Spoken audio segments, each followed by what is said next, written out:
sejam todos bem-vindos. Esse é mais um vídeo que trata sobre mecânica dos sólidos, no qual será tratado sobre transformação de tensão. Sem perder tempo, então vamos começar. Bom, como já vimos a questão da transformação de tensão, agora o ponto principal é a gente conseguir determinar as tensões principais e a tensão necessariamente máxima no plano. Então, pelas equações que já foram deduzidas, percebe-se que as tensões dependem do ângulo de inclinação dos planos em que atuam. E na engenharia é importante saber as direções em que as tensões normais são máximas ou mínimas, assim como a orientação do plano em que a tensão necessariamente atinge o máximo. Porque sabendo disso, a gente pode determinar também qual será a direção, por exemplo, de falha, a provável direção de falha, e dependendo do material, e também qual é a situação mais crítica, então, e o que facilitaria na questão de projeto. Então esses dados são essenciais para tomadas de decisão do engenheiro.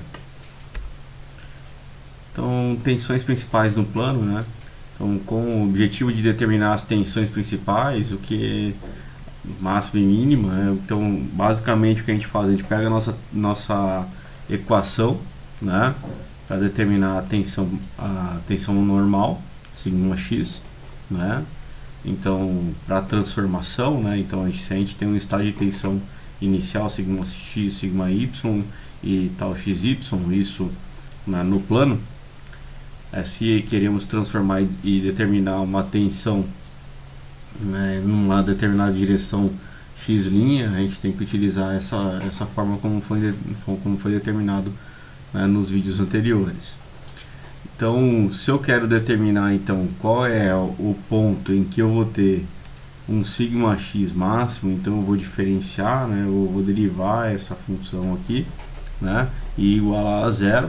E se eu fizer isso, basicamente eu vou obter essa equação de baixo, que é a tangente de 2θ, aqui ele chama de θp porque aqui se referencia à tensão principal, então as tensões máximas são tensões principais, e essa tangente de 2θ vai ser igual a 2 vezes o tal xy sobre o sigma x menos sigma y.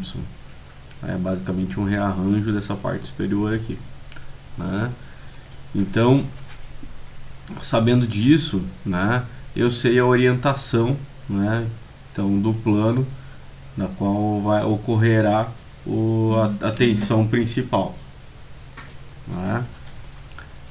Se eu sei o ângulo que eu tenho, a tensão principal, eu posso voltar nessa aqui e determinar aqui qual é a tensão, qual é o valor da tensão principal naquele ponto. É uma forma, E aqui a gente pode ver também que na verdade teríamos duas condições que satisfazer, que seriam satisfeitas aqui as condições necessárias para essa equação, uma vez que se a gente tivesse um ângulo defasado de 180 graus, também atenderia, no caso aqui 90, quando a gente fala de θp, então como a gente tem um 2 multiplicando, isso vai acabar resultando aqui na diferença de 180 graus. Então, como havia dito, essa equação possui duas raízes, Então, como ele tem duas raízes, ele chama então de 2 θs, então θn1 ou θp1 e θn2 ou θp2, e esses θs estão defasados de 90 graus, que é normal, pois quando a gente diz que está defasado de 90 graus, a gente está falando exatamente de sigma x e sigma y, Então são essas duas tensões principais. Para que se obter os valores das tensões normais máxima e mínima, a gente deve voltar, ou retornar esses valores obtidos na equação sigma x, com os valores então do θn1 e θn2.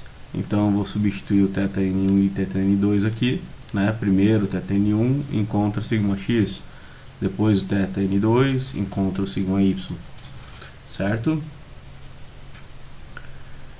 E a partir da equação, né, da tangente, a gente pode montar um gráfico, né? Então, se a gente voltar lá na equação da tangente, a gente vai ver que a gente pode fazer um lado sendo como tal xy, né? Então, cateto oposto sobre o adjacente como sendo o sigma x menos sigma y sobre 2. Né?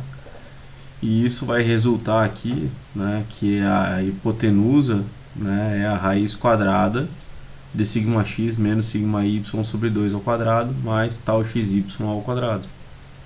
Né? E novamente, quando a gente observar, existirá o outro lado aqui para satisfazer exatamente aquela defasagem de 180 graus. Né? Então, dois pontos aqui que satisfazem a equação.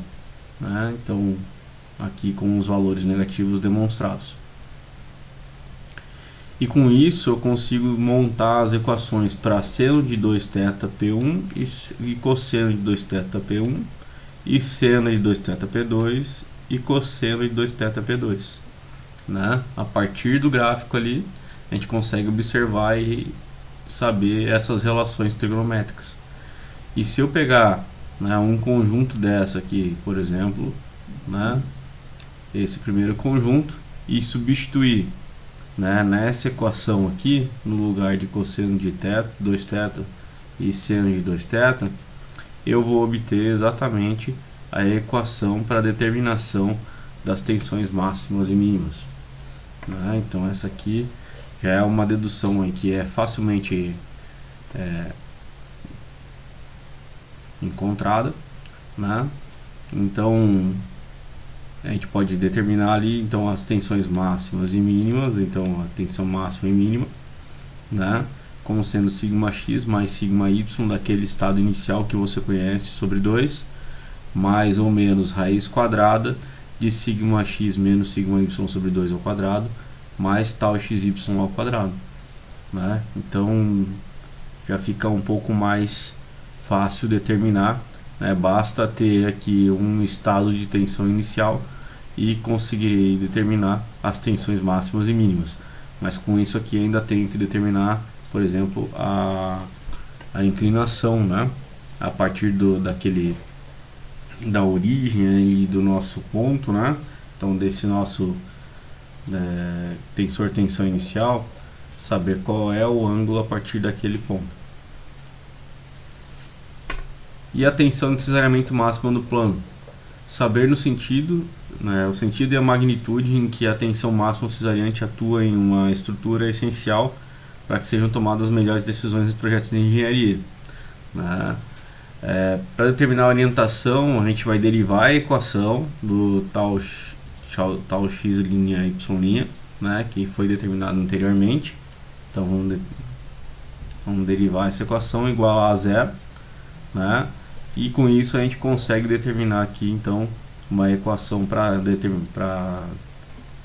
descobrir os ângulos, né, em que ocorrem as tensões de cisalhamento máximo. E novamente com isso aqui, né, a gente obtém duas raízes, então que serão o θc1 e θc2, então ligado às tensões de cisalhamento, por isso o C, né? E com aquela fórmula ali da tangente a gente consegue montar esse desenho aqui facilmente. Então a gente teria aqui o tal xy, né, e relacionado aqui ao menos sigma x menos sigma y sobre 2, certo? Assim como o outro também está relacionado aqui, então menos tal xy relacionado ao sigma x menos sigma y sobre 2. Então são dois pontos que satisfazem a equação. Então a gente determina ali novamente as equações a partir daquele gráfico, né? Então vamos determinar a equação de 2θc e cosseno de 2θc, né? Então seno de 2θc e cosseno de 2θc, substituindo a equação original, né, que seria do θx' y', que é essa que já conhecemos, a equação de transformação. E com isso a gente vai determinar aqui então uma equação que não depende mais do ângulo, mas sim apenas de um estado de tensão inicial, para determinar qual é a tensão cesariante máxima, né, que pode ser obtida devido a esse estado de tensão que está ocorrendo, a esse carregamento que está ocorrendo na peça.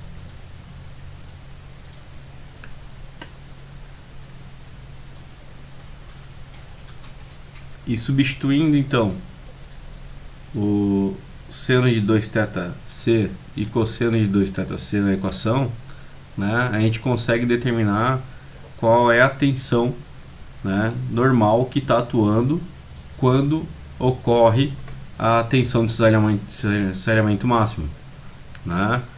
Então, com isso a gente vai acabar determinando e descobrindo que, na verdade, a tensão normal que ocorrerá será basicamente a tensão média, né? Então, tensão normal média que ocorre enquanto a gente tem a direção de máximo cesariamento, tá bom? Aí fica a pergunta, então por que a gente não calculou a tensão cesariante, né, para quando a gente tem a estado de tensão lá com as tensões principais, as tensões normais principais? Porque quando a gente está na direção das tensões principais, não ocorre tensão cesariante, né? Então, quando a gente tem tensão principal, normal, né, então não tem tensão cesariante, mas quando a gente tem a tensão de cesariamento máxima, nós temos a tensão média, né, a tensão normal média em todo o nosso ponto. Sem mais, eu fico por aqui, agradeço a atenção, fico à disposição para eventuais dúvidas, até a próxima.